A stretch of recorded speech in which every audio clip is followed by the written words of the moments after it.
Hello everyone, greetings from the 7th of Nero, AJ here, continuing the mini-series on warbeasts, this time covering the not-so-naturally occurring warbeasts of Immoren. This mostly covers the beasts of the Legion of Everblight and some from Circle Orboros, with one noteworthy outlier. Weirdly enough, I thought there would be more of them than what is listed here, at least in terms of faction coverage. So, broadly speaking, there isn't as much to get through as I first planned for. That said, there are a few things which can be said about each aspect of the topic, even if it is to say not much is definitively known. The joys of being able to present something and say magic with jazz hands and so on, even if this applies more to some than others. The warbeasts of Immoren are not limited to the living and naturally occurring. For some of the powers who act from the shadows will readily use any means at their disposal to create beasts of war, which may be taken to be vague facsimiles of warjacks or a baroque mockery of the living, while others are neither. Among the vast majority of those used by the forces which vie for influence in Immoren, the warlocks and artificers, or whatever they may call their equivalents in such sorceress methods, of the Circle Orboros and the Legion of Everblight are those who are most skilled in these matters, for it is they who use such constructs or artificial beasts most. And they guard their secrets and techniques jealously, whether the knowledge to create them or the resources necessary to do so. At least, the parts which do not require the blood or flesh of what is usually their enemies. The wolds of the Circle Orboros are generally what one thinks of, provided they have prior knowledge of them, when prompted to consider artificial warbeasts. The Blacklights have long had a history of melding weighty rune-carved rock with frames of branch and vine into autonomous weapons, and their stone crafters have had thousands of years to perfect their talents in this. This has resulted in a line of beasts which has slowly changed over time in construction and efficacy in performing their designated functions, but they have always been built from a core of wood, stone, and the blood of the living, while powered by energy from the ley lines which run throughout Cain. From the Walled White to the Walled Wrath, they share this commonality in parts, as it were. Since these constructs are not bound by the primal fury which is a factor in almost every other warbeast of every power in Immoren which uses them, they have a certain flexibility in what they can do both on the battlefield and away from it. That said, due to their lack of any intelligence in a traditional sense, which distinguishes them from the living of flesh and blood, such as their peers among the warpwolves and satyrs and griffins, the wolds are capable of great longevity, whether in their specific duties or in general. Many are tasked with guarding sacred groves and leyline nexuses throughout the territories in the wilds the druids claim dominion over. During times of relative calm, the wolds are perfectly suited to this task, which might drive others to distraction, for while typically safe, the vigil must remain constant and enduring. A well-conveyed command to a wold means it can stand as a silent sentinel for eternity if needs be, for the energy provided to its limbs and primal magic by the ley lines means it has need for neither rest nor sustenance. Meanwhile, in battle, the Circle Orboros' predilection to confining many of their chosen battlefields to dense forests and woodlands. The innate connection the wolds have with this environment means they are almost completely unimpeded when advancing through and fighting within them.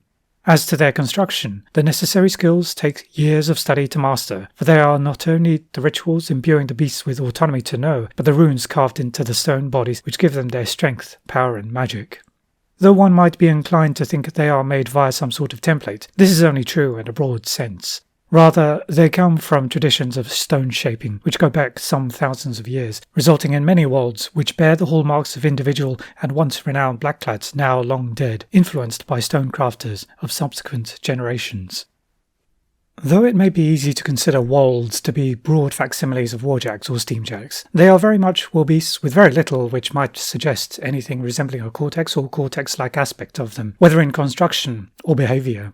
Any similarities are purely coincidental, and the only intentional feature which links them is that they are constructed semi-autonomous tools, whether for war or other purposes. But even there, what they are set to do away from the battlefield is very different, for the wolds are never set to anything so mundane or petty as manual labour. For while sticks and stones may be analogous to steel and alchemical treatment, and the carved runes upon stone to arcane etchings upon the sheets and plates which comprise the cortex, the respective natures of the wold or warjack's intelligence, if it may be termed as such, are very different. First and foremost is the seeming emotion of aggression, which many warjacks display, and though this may be attributed more to Crixian helljacks, such behaviour is still common amongst the warjacks of humanity. Wolds have no such inclinations, their conduct in battle being, paradoxically, more machine-like than the machine. whereupon they carry out the will of their warlock with complete dispassion and precisely as commanded, no more and no less. Likewise, the quirks of a warjack are well recorded, and traditional conventional cortex technology can easily lead to individuality among such machines. But this does not exist much in wolds, if at all. Unique features among the wolds are born not from behaviour derived of habits or exposure from stimuli, but by design. The nature of a wold's assembly provides little room for flexibility, which mitigates the rarity of the skill itself. For example, Megalith is unique not because it became unique, but because it was constructed as one of a kind, one which consumed a great deal of time, effort and power from its stonecrafter, the Blacklight Boulder. Speaking of Megalith, its connection with the forest which went into building it serves to highlight the magic wolds are capable of. Where many wolds go, the forest follows, or they can impart the nature of the earth and stone from which they come upon the druid who controls them. And given their close tie to the ley lines from which they draw their energy, their very existence often has a strong relationship with magic, with many construction rituals leading to wolds whose presence punishes the magic of trespassers, or greatly diminishes its power. As one can imagine, in this respect it is beyond what a warjack, myrmidon, or vector is capable of. On the other hand, the creatures, which are the Dragonspawn of Everblight, conform to nothing which a druid or zoologist may consider sensible, shall we say. While it is known Dragonspawn arise in proximity to all of the dragons of Cain, Everblights bear special mention and note because of their variety and the level of control this particular dragon can exercise over their design. Over the millennia after the creation of the lesser dragons, Toric's children, Everblight was alone in seeking to control and fully exploit his draconic blight. And one form of such control was his ability to meld Dragonspawn by devising a series of gradually improving templates. This was started when, as part of his continued flight from Toric the Dragonfather, Everblight came to an accord of sorts with the Lords of Mord to grant use of his experimental Dragonspawn, intentionally formed beasts unlike the incidental creations of his brother dragons. Over the centuries, this wiliest of the dragons perfected his designs, and the current legion was imparted the knowledge and means to craft his Dragonspawn without needing his personal involvement. The spawning vessels the Blightedness warlocks use are blessed, or cursed should you so see it that way, in such a manner as to be able to transform the still warm flesh of the fallen, treated with the blood of a warlock possessing a shard of Everblight's Athank, into miniature versions of the beasts they become. By devouring more flesh, they grow at an unnerving pace, ignoring any life cycle which might otherwise be attributable to them. But like the wold, the Dragonspawn of Everblight are mechanical in their similarities, and distinct beasts, whether among the Nephilim, Seraph type, or Carnivean type, are almost exclusively the result of changes to the rituals which go towards their creation. The notably unique Dragonspawn, which bear particular connections to often only one warlock of the Legion, are so because of said warlock's conscious intent to produce something unique, and not any evolution or adaptation in behaviour which arises in those which serve for an extended period of time. But unlike the Stonecrafters of the Druids, and though this is conjecture on my part, from what is known of Azrael and his creation by the deceased Blightedness warlock Talis, it appears as though the key factor governing the characteristics of these individual beasts is the Athank shard, and not the warlock in which it resides. In general, Dragonspawn are a complete enigma to both zoologists, butchers, and those who know their way around abattoirs. These creatures draw their energy to fight from the devoured flesh, which also contributes to their formation. But quite how this is remains a mystery. For a dead Dragonspawn quickly decomposes, and analysis on their corpses has yielded little useful information, and any resemblance their internal organs may have to a naturally occurring creature endemic to Immoren or otherwise is purely coincidental. There is no pattern in their internal biology which any scientist can discern, or rather any whose work on the matter I am aware of, with just its muscle tissue being broadly familiar to those with knowledge of anatomy. Indeed, quite how they grow from the creature which emerges from a spawning vessel into a warbeast which ravages the battlefield is unknown to all except Everblight himself and his closest subordinates, or so I presume. The Dragonspawn consume flesh, this is true, but one can hardly say that they eat it, for the more which one may take to be their mouth does not lead to a digestive system. Perhaps some of the draconic magic which goes into their crafting also goes into transforming the flesh of the dead into musculature. The life cycle of a Dragonspawn is further complicated insomuch their origins make it impossible to determine what an average life expectancy for one would be. Unlike a wold or other constructed beasts, the flesh of a Dragonspawn is not so resistant to the ravages of the elements and time. Thus, their growth, eventual size, experience in battle, and the tendencies of their controlling warlock result in the expression average life expectancy having virtually no meaning whatsoever in this context. Further, though they also possess primal magic and predilection to frenzied behaviour if pushed too far by their controlling warlock, their idle behaviour resembles more a wold or even a warjack in its apparent passivity. For the Dragonspawn of Everblight are nothing but instruments of destruction and terror, and peace as a concept is essentially anathema to their very existence.